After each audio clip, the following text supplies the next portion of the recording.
Hey guys, so I did my anthropology final project on the cultural impact on self-identity. We looked specifically into three different cultures. We looked into American culture, Japanese culture, and Spaniard culture.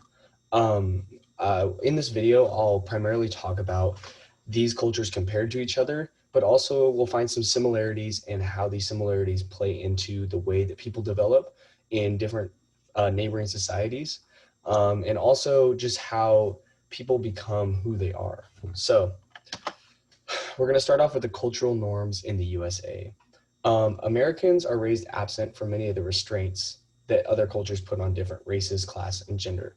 Um, Clearly, we have biases in the United States, but as a whole, as compared to other countries, our restraints are much less. And so people basically are raised more freely. So their personalities are shown that way. They are shown more, um, basically, they want to be whoever they want to be, and they are shown that way in their society and in our society. So women are given equal access to education, job opportunity, and many amenities that are unavailable rather in other countries. Um, Now, I'm not saying this is just a truthful thing across the board because clearly there is some bias and some inequalities that women experience in the workforce in different areas. But as a whole, the United States does a pretty good job of providing equality across the board of education and in many other situations as well. Um, Another interesting fact is adults are more likely to point to their family as making up a significant part of their personal identity. Being American becomes second, and religious faith is third. So, in our uh, pledge to the United States, we say, um, pledge allegiance to the flag, United States of America, one nation, fast forward, one nation under God. So that is a part of our societal norms. We're all united under God. Being American, we're united. And so that's, I think, where the sense of family comes from. And so a lot of Americans are very family driven people. New Year's Day is the birthday of Martin Luther King Jr. These are just some of the holidays that we have. Washington's birthday, Memorial Day, Independence Day, Labor Day, Columbus Day, Veterans Day. These are just some patriotic things that basically express who we are as Americans. We also have Christmases and different things that represent, but those are different in different cultures, which we'll talk about later. America's freedoms allow you for more opportunity to let your family, friends, and peers shape who you are, rather than the government. So, in some societies, governmental restrictions cause you to become more like the way that they want you to be. Boys are this way, girls are this way. In America, it seems even more so nowadays. We are increasingly getting more free to do what we would like, and so this freedom is, in its own sense, a push to how we develop as people. Next, we're going to look at the cultural norms in Japan. So, starting off, I found this fact interesting. Baseball is actually the most watched and played sport in Japan. Um, I actually didn't research the background on baseball, but I'm just going to assume and go out on a leg here that it was originated in America. That's just a guess, so don't quote me on that one. So, Western culture and Western tradition is being pushed across seas to Japan, which I think was very interesting. And so in Japan, they have a strong tradition of women being housewives after marriage. Mothers do the work, cook, clean, those type of things. And they also work low paying jobs. They have one of the lower economic wage gaps in actually the entire world. It's 24.5% in 2018. This is a large, basically, wage gap that is being closed, yes, but it does kind of highlight the fact that women put on a role in their society different than men.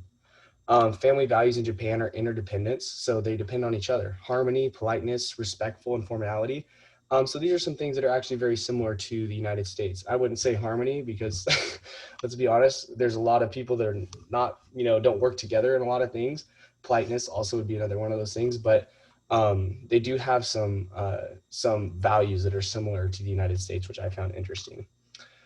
So I wrote up that due to gender inequality and cultural norms, self-identity identity can be a difficult idea to conceptualize in Japan.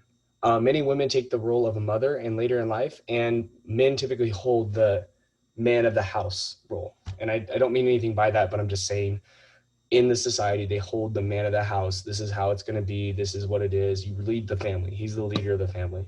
So that can contribute to how people in Japan develop. Lastly, we have Spain. So cultural norms in Spain consist of double cheek kissing, which is a introductory thing, or a leaving. It's a goodbye or a hello. And it symbolizes their closeness, in my opinion. In Spain, there's a lot of relationships, I guess, that are much different than in the United States. The first thing that I researched and saw was that the bubble, this area that we have in the United States around ourselves is much different in Spain.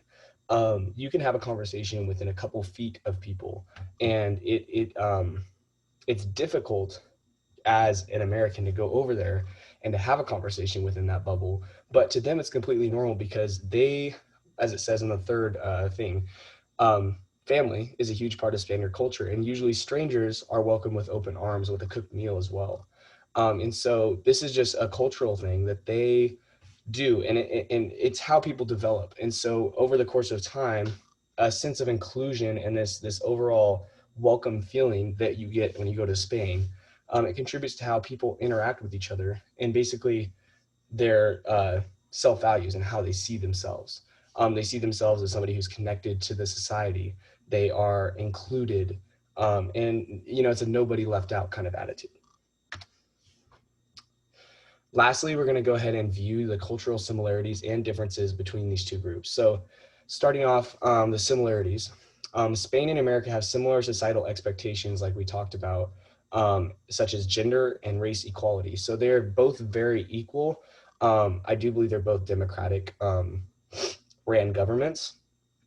So that's something to pay attention to as well. Baseball in America and Japan is enjoyed as a very popular pastime. As I talked about, I believe baseball originated in America, but I really don't quote me on that one. Women are paid 17.7% less than men in the United States, and women in Spain paid 13% less, and women in Japan paid 24.5% less. First off, why are women paid less? That's a question that I have. But secondly, I think it's very interesting that we can look at these wage gaps and see that Japan, like we talked about, there was a big wage gap difference, and that's because of societal expectations in the women of their society. They are expected to stay at home and take care of kids, more so than in the United States. Secondly, Spaniards stand extremely close to you and can invade the American bubble like we talked about. Each society's sense of family is different. So Spain focuses on inclusion of all. Americans focus on kin. Kin being your close circle, your immediate family, mom, dad, aunt, uncle, siblings, those type of things. Japan's sense of family is whoever the family accepts. So boyfriends and girlfriends can be accepted in the family. Primarily, it's based on wealth in certain cases, but it's also based on if the family likes you. If the family likes you, they consider you family. It's not your friend anymore. You're now family. Something I found interesting, and I did a little comparison to our cultural group. I said more specifically in our region, Washington. So I looked in the lower corner of Washington where we're from. And I said, we're a mixed community. We have Hispanic, Latino, Latinas, white, black, and Asian cultures, which all influence our own social identities. And so unlike areas like in Japan and Spain, our region of Washington's complex diversity in school, household, and community causes individuals to react and behave in certain ways.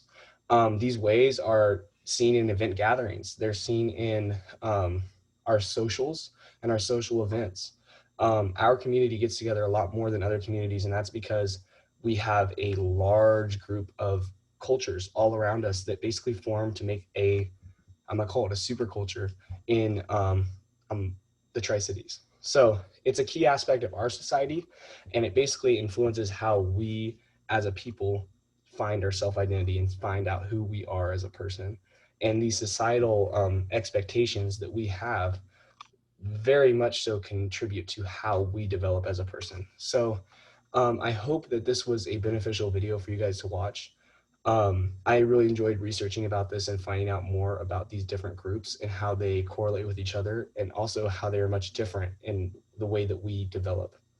So thank you guys very much again for watching my video, and I look forward to learning more about your topic for your final. So thank you so much. Have a great day.